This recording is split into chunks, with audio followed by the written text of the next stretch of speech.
We're now joined by Kris Kolluri, President and CEO of New Jersey Transit. Good to see you, Kris. Good to see you, Steve. Kris, I got to ask you, the website is up right now. We've known each other for a couple of decades.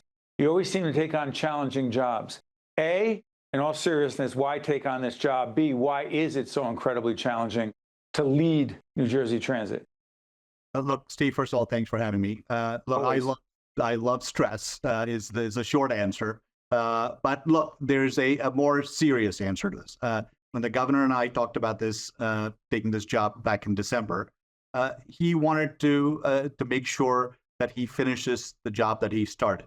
It is an extraordinarily complex organization, as you know, with incredibly challenging problems that are some of our making, some of that are not of our making. So he wanted to make sure that I work with him to implement some of the things that he's been talking about. And I'm sure we'll talk about those as we go along. And I consider it an incredible privilege to have this opportunity. I wouldn't have it any other way. So the strike that, as we're doing this program toward the end of June, the strike's over, right? It is. Biggest lesson, I'm a student of leadership, Kris Kolluri, as you know. The biggest lesson you learned as a leader in negotiating around that strike? Two things. One is you never give up on your principles. Two, you have to find common ground with the people sitting across the table. It takes two to make a deal. And we, and the governor and I will tell you, never wavered on our fundamental principle, which is we have to have a fiscally fair deal. But when we went into that room to negotiate, we knew we had to find common ground, and we did. Okay, so you mentioned governor a couple of times now, so I'm curious about this. Governor Murphy will be leaving in January of 2026. What about you?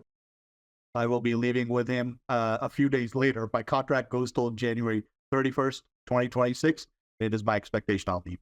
So you're on this tight time frame, right? How does that impact how you do what you do with that sense of urgency? It's actually good, Steve, and I'll say this to you. I am, and you are a student not just of leadership, but you're also a student of how to move things from point A to point B. Your dad was like that too. For me, he was a lot better than I am, but go ahead. He's a lot better than all of us. He was an extraordinary man. Thank you. And for me, these 12 months that I'm given this opportunity has really sharpened my focus on moving the dial on a couple of very important things. One is customer service, reliability. But two, Steve, is fiscal foundation. I think we often forget how important it is when you're running an agency this big to make sure you leave the next person with a fiscally sound organization so they can build on it. And the third thing is, for me, this organization has been around for 45 years. And we still have rail cars that are from the 1970s. I don't know how you run a 21st century rail system with cars built in 1970s. So before the governor leaves office, we will have ordered every single rail car and every single bus necessary to modernize the system by 2031. Never been done before. I will get it done before I leave. And that's what the governor said he's mandated. You're talking a lot about economics and fiscal responsibility along those lines. A 15% fare hike took place in July of 2024, first in about a decade.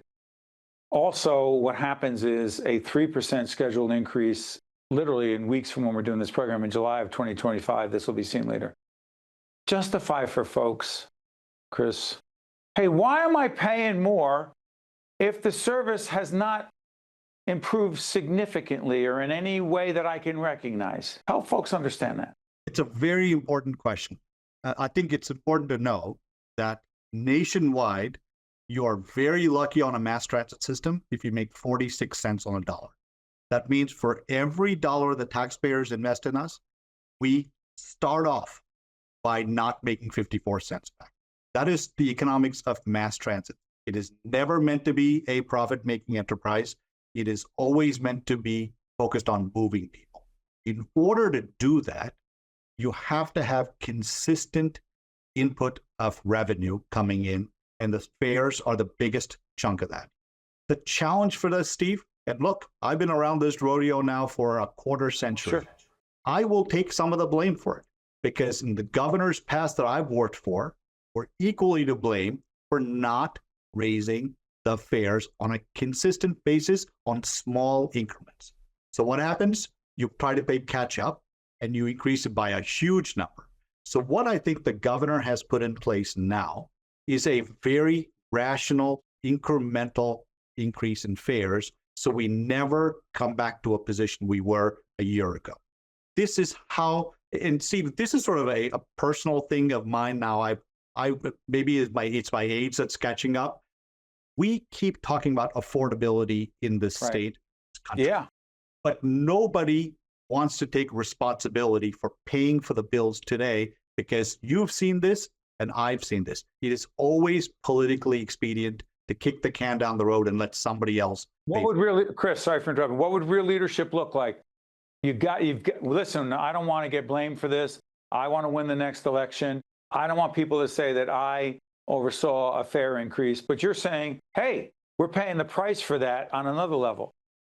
You're saying just do it and take the hit and explain it?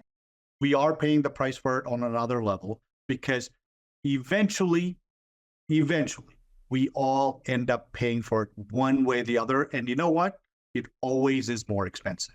So my suggestion to anybody who's in my chair or in any other chairs of responsibility, you have to level with the people and say what it's going to cost. I am telling you, we are not going to be in a state that is anymore. It already, in many instances, is unaffordable according to any poll you look at. But we cannot, as a state, keep saying we will do something that is convenient today and let somebody else pay for it. That's why, Steve, this negotiation I went through with the BLET was so important. Were they the engineers? Excuse me. Sorry. Yes, sorry. They were the locomotive engineers. It would have been so easy for the governor and me to say, we're here only for 6 more months. And the pay is not going to really come into play till 2027. What do we care? And I think the conclusion we came to was exactly the right one, which is say, we have to be the ones that say, we're not going to put the next governor in a position to pay for it, for a decision we made today. Kris Kolluri, President and CEO of New Jersey Transit. While the governor has a tough job, this is also an incredibly difficult job. And Kris Kolluri will be in that job till the end of the calendar year and then move on to his next very stressful leadership challenge. Kris, good to see you, and thank you for joining us. We appreciate it. Thank you so much. For the last 125 years, the International Brotherhood of Electrical Workers Local 102 has powered progress and built a brighter future. As we celebrate this incredible milestone, we honor the dedication of our past, the strength of our present, and the promise of our future. Together, we're stronger. Together, we're Local 102. Also brought to you by the Russell Berry Foundation, making a difference. RWJ Barnabas Health, let's be healthy together. Valley Bank. Delta Dental of New Jersey, we love to see smiles. PSEG Foundation. New Jersey Manufacturing Extension Program. The New Jersey Economic Development Authority. Kane University, where cougars climb higher. And by IBEW Local 102, celebrating its 125th anniversary.